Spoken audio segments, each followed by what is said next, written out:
Olá a todos. Bom, vamos falar um pouquinho mais sobre idades. E para isso nós vamos falar um pouquinho sobre carvão. É muito interessante. Eu vou apresentar o trabalho de 3 pesquisadores para mostrar que as idades que a geologia mostra em geral estão superestimadas. Acredita-se que um fator de pelo menos 10 mil. Para começar, eu vou descrever aqui rapidamente os resultados do trabalho do professor Robert Gentry. Ele fez análise de madeiras carbonizadas de minas de urânio no Platô do Colorado e em Utah. O resultado dele é muito interessante e foi publicado na revista Science, que é uma das melhores revistas do mundo, né? Ele utilizou essas madeiras carbonizadas, cujas idades foram determinadas pelos geólogos em torno de 140 milhões de anos. Tá? E os resultados dele, para essas madeiras datadas em 140 milhões de anos, foi publicado no dia 15 de outubro de 1976 na revista Science. Ele diz o seguinte: tais valores extraordinários relativos à proporção de urânio-chumbo encontrados nessa madeira admitem a possibilidade de que tanto a infiltração de urânio quanto a carbonização ocorreram ao longo dos últimos milhares de anos, e não milhões de anos. Ou seja, ele disse basicamente que o carvão se forma rapidamente se comparado com o modelo geológico tradicional. E aí vem a pergunta. Ele mostrou isso de uma forma bem estruturada, não rapidamente que nem eu estou fazendo aqui. O artigo é de uma das revistas mais importantes do mundo, então tem que ter resultado bom para publicar lá. E qual que foi a reação da comunidade geológica internacional? Silêncio. É melhor ninguém falar nada, porque está difícil de refutar, não é verdade? Bom, então, no dia 27 de janeiro de 1977, o professor Robert Gentry recebeu uma carta do professor Rafael Kasman da Universidade de Louisiana, dizendo que a comunidade geológica precisava de um pouco mais de tempo para rever a escala geológica. Bom, meses depois, já que tinha um silêncio na comunidade científica, o professor Rafael Kasman preparou um simpósio chamado Já Era Tempo, 4,5 bilhões de anos, com uma interrogação enorme no final. Os resultados do simpósio foram publicados no exemplar de setembro de 1978 na revista Geotimes.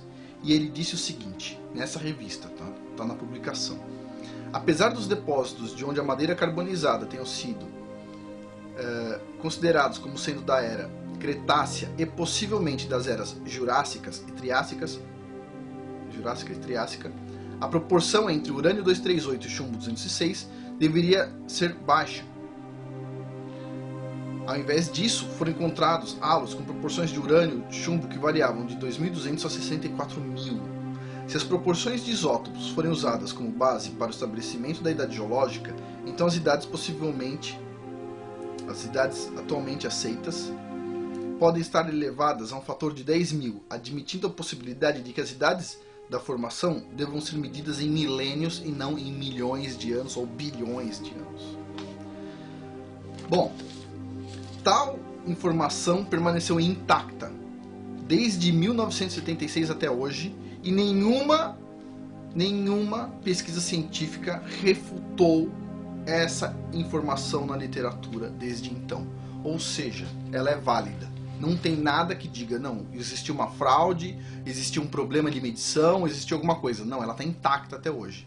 Só que a pergunta é, se ela está intacta até hoje numa revista tão importante, por que ninguém nem comenta essa informação num curso de geologia? Nem comentário pode ter. Bom, vamos lá. Em seguida eu vou falar sobre um trabalho muito interessante feito na bacia hidrográfica do rio Powder, no Wyoming e Montana, na mina Eagle Butte. Esse trabalho foi feito pelo professor James McGurk e foi publicado na revista Earth Magazine de maio de 1993. O título do trabalho é Carvão do Rio Powder, Enigma Geológico, Dilema Ambiental, e tem algumas afirmações interessantes. Basicamente o que ele diz é o seguinte: a região onde tem esses depósitos de carvão tem centenas de quilômetros de extensão e 85 quilômetros de largura, com veios de carvão de até 65 metros, são veios enormes.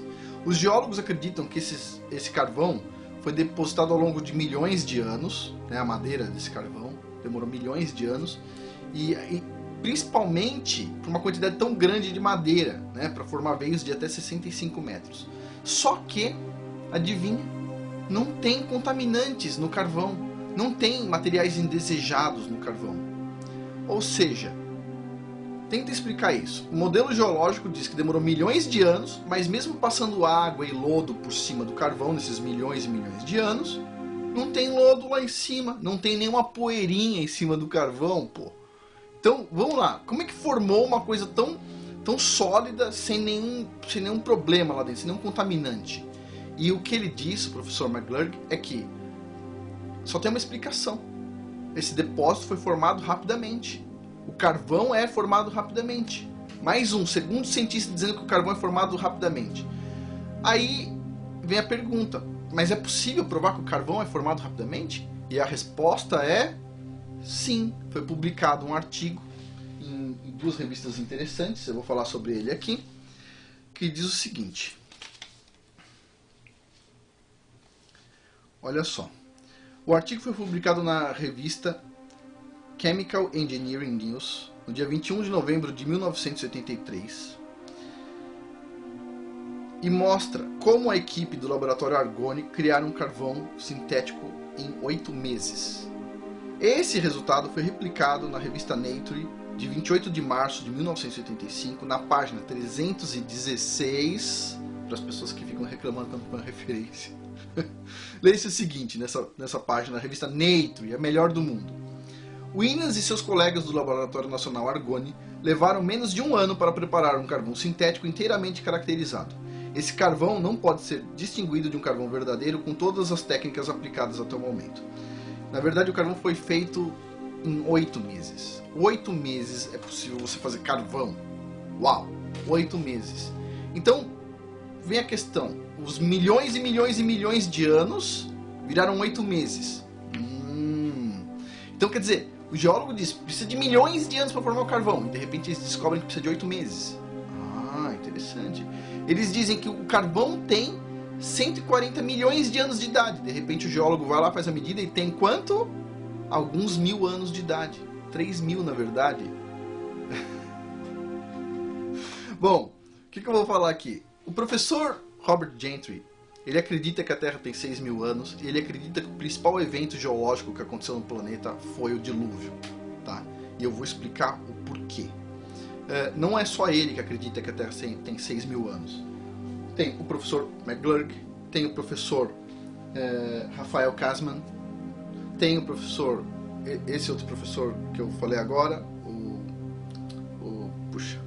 do carvão, que eu acabei de esquecer o nome por algum motivo, Robert Gentry, que está falando de 3. Eu acredito que tem 6.000 anos. Minha esposa, que é geóloga, geocronóloga, acredita em 6.000 anos.